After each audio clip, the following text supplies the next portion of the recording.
नमस्कार। आज का हमारा विषय ओशियन डिपॉजिट्स यानी कि महासागरीय निक्षेप, जो कि भौतिक भूगोल और जलवायु एवं समुद्र विज्ञान में से समुद्र विज्ञान पुस्तक में शामिल है, जिस पे आज हम चर्चा करेंगे। सबसे पहले अगर हम बात करें कि महासागरीय निक्षेप होता क्या है, यानी कि ओशियन डिपॉजिट किसे कहते हैं, तो इसको जानने के लिए आवश्यक है कि आप महासागर के नित्तल के बारे में पहले जानें, जो कि हमने पिछली वीडियो में चर्चा की है। और उसी नित्तल पर क्या है, जब महासागरीय नित्तल पर अवसादों के जमाव हो जाते हैं तो उसको महासागरीय निक्षेप कहा जाता है। अब महासागरीय नित्तल जो है उस पर अवसाद आके जमा हो जाएं।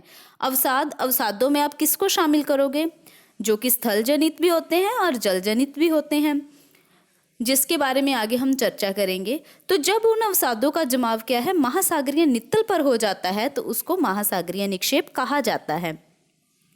इस विषय के अंतर्गत केवल उन निक्षेपों का ही अध्ययन करते हैं जो असंगठित अवसादों के रूप में होते हैं तथा शैल के रूप में नहीं होते हैं। ये पदार्थ कई प्रकार के होते हैं तथा कई स्रोतों से प्राप्त होते हैं। धरातलीय भाग के अपरदन से प्राप्त अवसाद नदियों द्वारा, पवन द्वारा अथवा इनके अपरदन के द्वारा क्या है, सागरों में लाए जाते हैं। और इनके अलावा अगर देखें तो ज्वालामुखी के उद्भेदन से भी कुछ ऐसे हैं जो अवसाद प्राप्त होते हैं। तो इस तरह सागरीय निक्षेप के अध्ययन के समय अवसादों के प्राप्ति स्थल, उनके स्वभाव, महासागरों में उनके परिवहन तथा उनके क्षैतिज और लंबवत वितरण को ध्यान में रखा जाता है। अगर हम बात करें कि महासागरीय निक्षेप होते क्या हैं या फिर महासागरीय निक्षेप को कितने भागों में बांटा गया है, तो इसके लिए आवश्यक है कि आप इस सारणी को एक बार जरूर समझ लें। सबसे पहले आप देखोगे कि महासागरीय जो निक्षेप है इसको आगे कई भागों में बांटा गया है, जिसमें क्या है कि सबसे पहले स्थल जनित, फिर क्या है ज्वालामुखी वाले, फिर क्या है गंभीर सागरीय और फिर है अजैविक। जो अजैविक निक्षेप है यह क्या है, गंभीर सागरीय निक्षेप में शामिल है।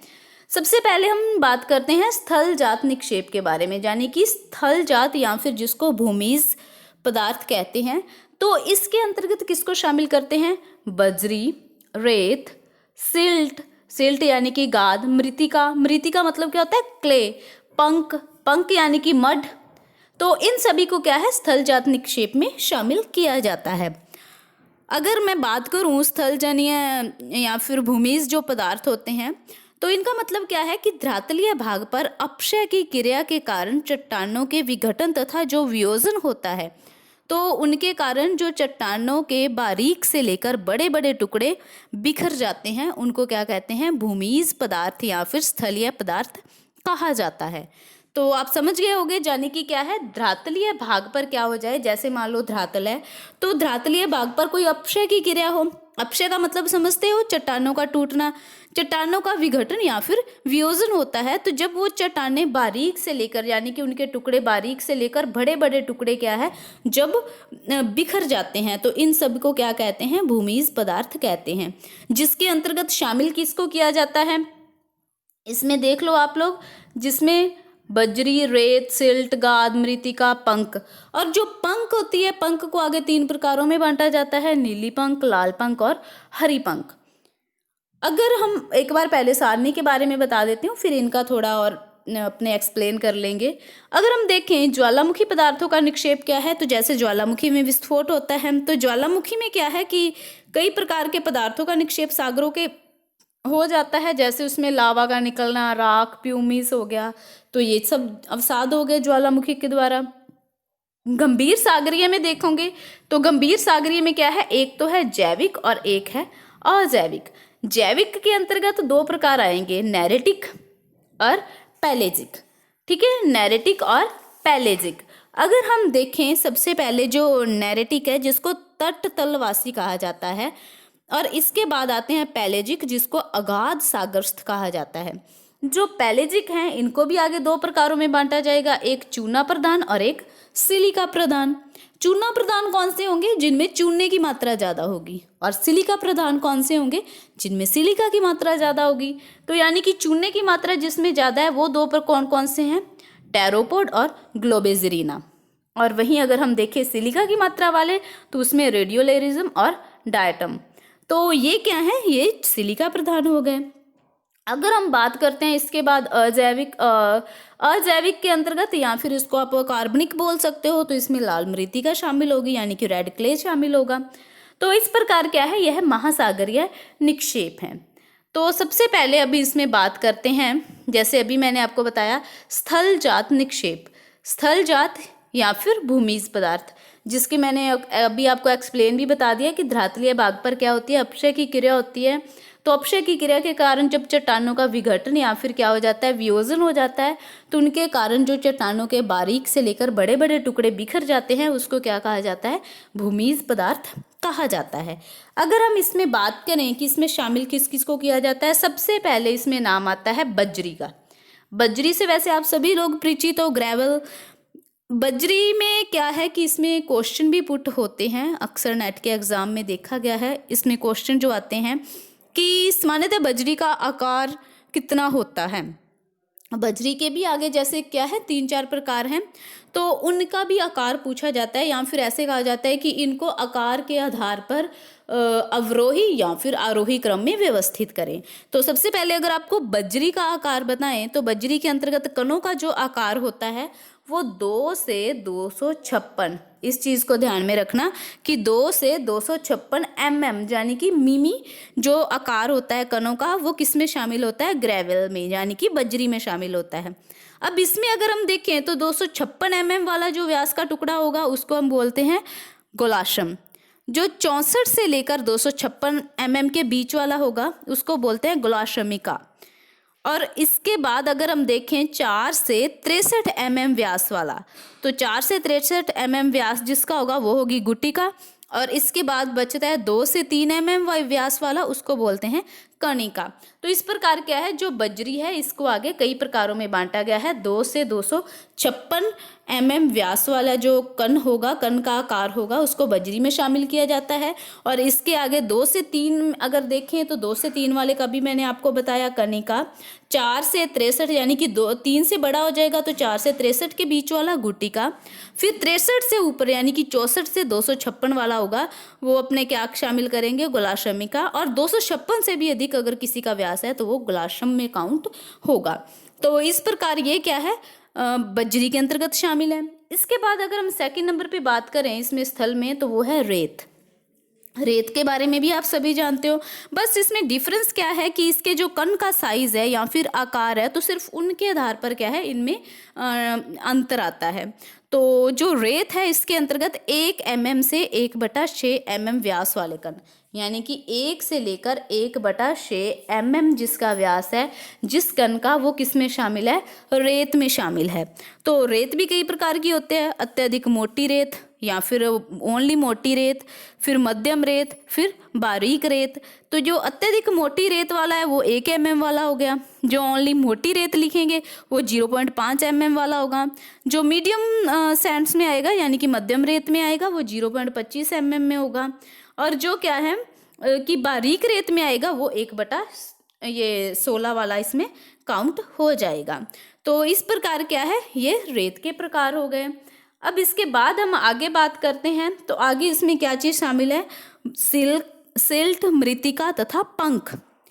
जो 1/17 से लेकर, इस चीज़ को आप साथ की साथ ही नोट करते जाना, 1/17 से लेकर 1/256 mm जिसका व्यास होगा, वो व्यास वाले कण को क्या कहते हैं, सिल्ट।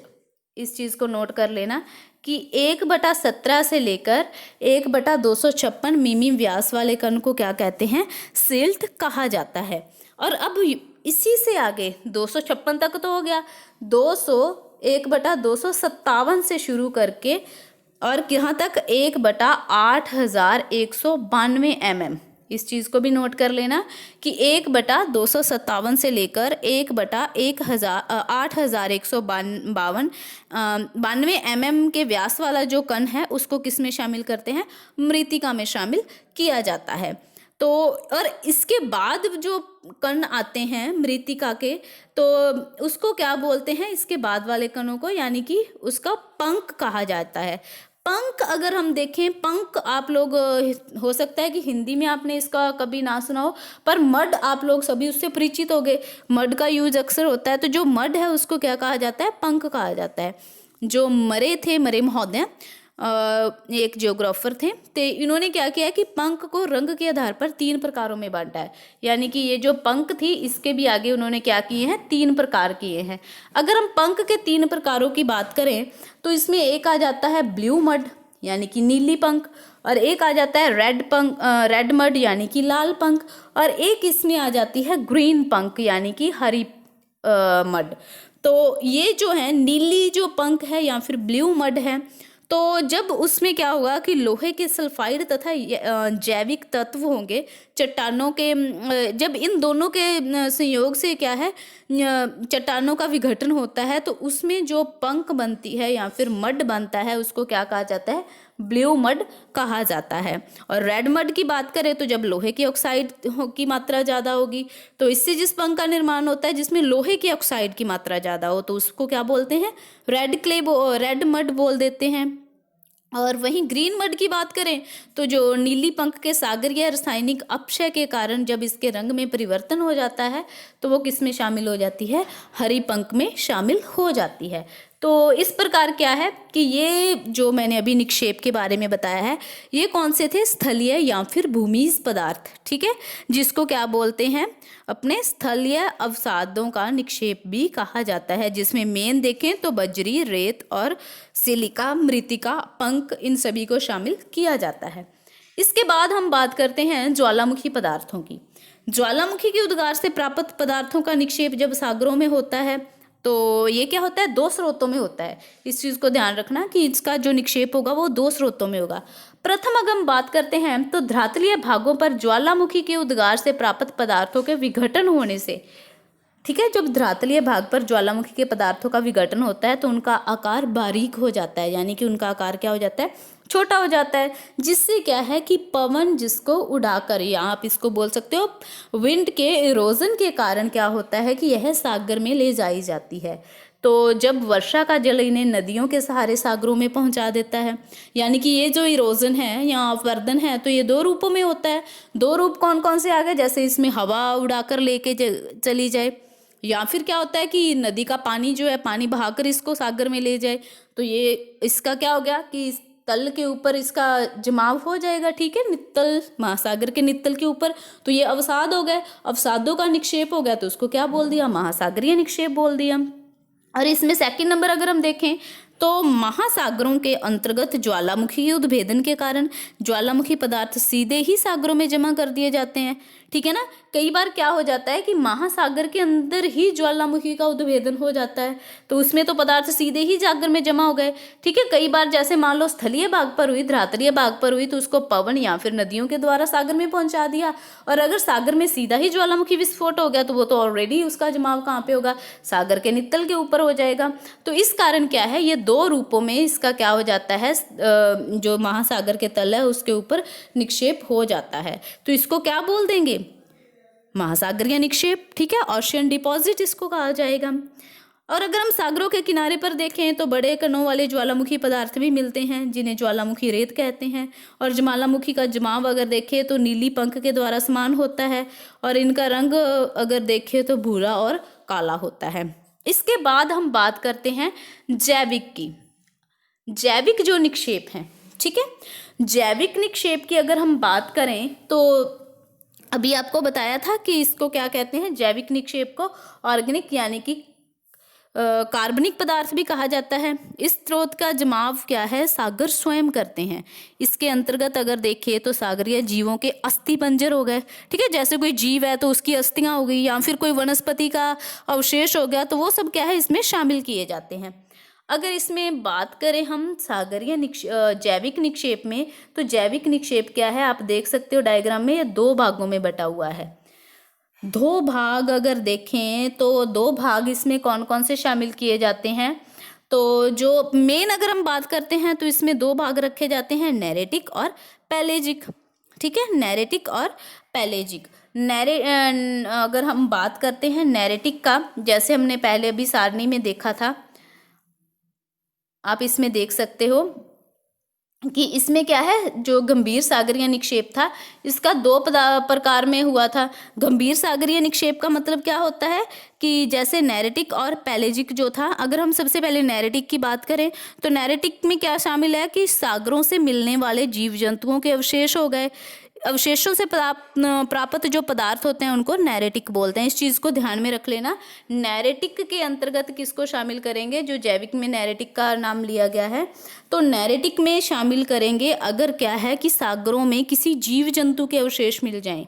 ठीक है, अगर मान लो कि ये महासागर का जो तल है, नित्तल है, इसमें किसी जीव जंतु के अवशेष जमा हो जाते हैं या फिर उनका निक्षेप हो जाता है, तो उसको हम किस में शामिल करते हैं, नैरेटिक पदार्थों में शामिल किया जाता है। और वहीं अगर हम बात करें पैलेजिक की, नीचे लिखा हुआ है ना पैलेजिक निक्षेप, पैलेजिक के अंतर्गत क्या आता है कि अगर किसी सागर में मिलने वाले शैवाल से निर्मित पदार्थों को सम्मिलित करते हैं, यानी कि कोई शैवाल से निर्मित अगर पदार्थ सम्मिलित किया जाता है, फॉर एग्जाम्पल वास्तव में ये क्या होते हैं, पंख के रूप में होते हैं, इन्हें क्या कहा जाएगा, ऊज कहा जाएगा। ठीक है, ऊज, OOZE, ऊज, और हिंदी में भी हम इसको ऊज लिखते हैं। तो ये क्या है, पैलेजिक निक्षेप है।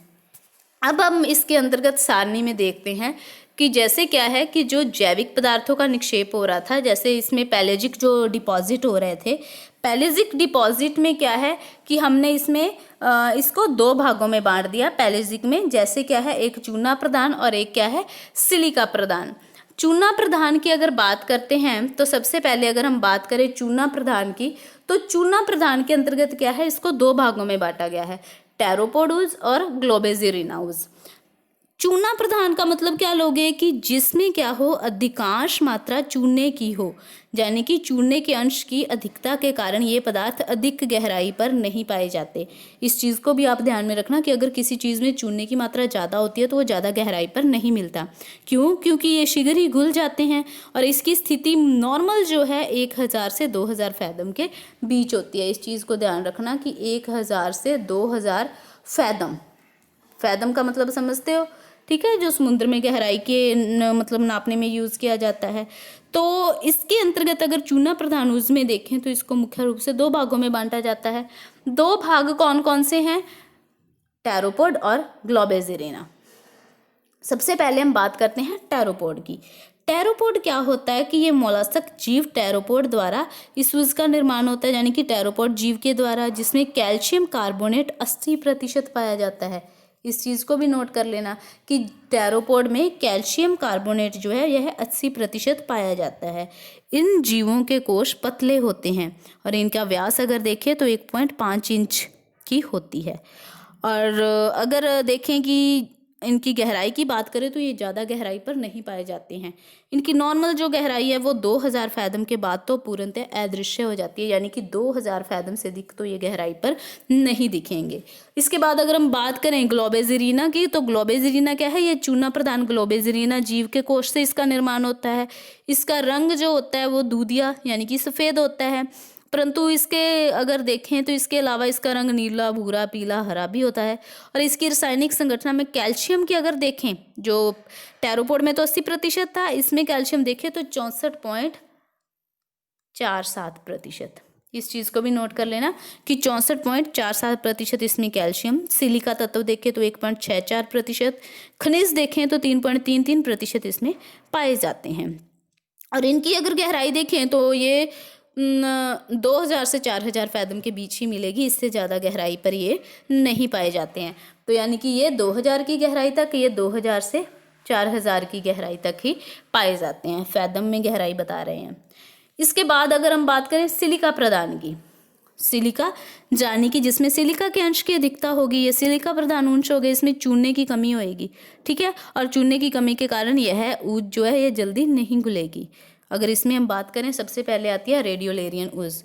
रेडियोलेरियन ऊज का निर्माण क्या है, रेडियोलेरियन डायटम तथा फोरामिनिफेर जीव जो होते हैं उनके अवशेष के कारण होता है। और इसमें अगर कैल्शियम कार्बोनेट का अंश देखें तो यह बहुत कम होता है, औसत नॉर्मल कितना है, 4% तक ही होता है। इस चीज़ को भी नोट कर लेना, यानी कि 4% तक होता है। और इसकी गहराई की बात करें तो ये 2000 से 5000 फैदम की गहराई तक पाई जाती है। इस चीज़ को भी ध्यान में रख लेना कि इसकी गहराई 2000 से 5000। और वहीं इसके बाद अगर हम बात करें डायटमूज की, तो डायटमूज का निर्माण क्या होता है, बहुत ही सूक्ष्म पौधों के अवशेष से होता है और इसमें मृतिका अंश भी पाया जाता है, सिलिका का अंश भी अधिक होता है, कैल्शियम का अंश क्या होता है, केवल 3 से 30% के बीच ही होता है। इस चीज़ को भी ध्यान रखना, जो डायटम है 3 से 30% तक की इसमें कैल्शियम का होता है। और अगर देखें इसमें स्थल के पास इसका रंग लाल होता है तथा स्थल से दूर इसका रंग पीला मटमैला होता है। और सूखने पर अगर बात करें तो इसका रंग क्या हो जाता है, सफ़ेद हो जाता है। और अगर इसकी गहराई की बात करें तो यह क्या है, उच्च अक्षांशों में गहरे सागरीय भागों में पाई जाती है। प्रशांत महासागर में देखें तो प्रशांत महासागर में अलास्का से जापान तक 600 से 2000 फैथम की गहराई तक यह डायटम अधिक ऊर्ज जो है अधिक मात्रा में मिलती है।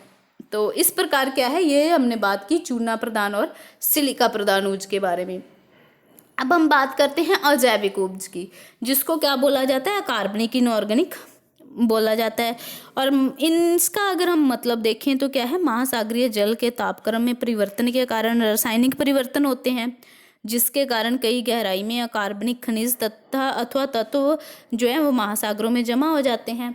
और इनमें अगर महासागरों में जो तत्व जमा होते हैं तो इनमें अगर हम बात करते हैं तो इनमें आ जाते हैं, जैसे हम देखें डोलोमाइट, सिलिका, लोहा, मैग्नीज ऑक्साइड, फास्फेट, पायराइट, तो इन सबको इसमें शामिल किया जाता है।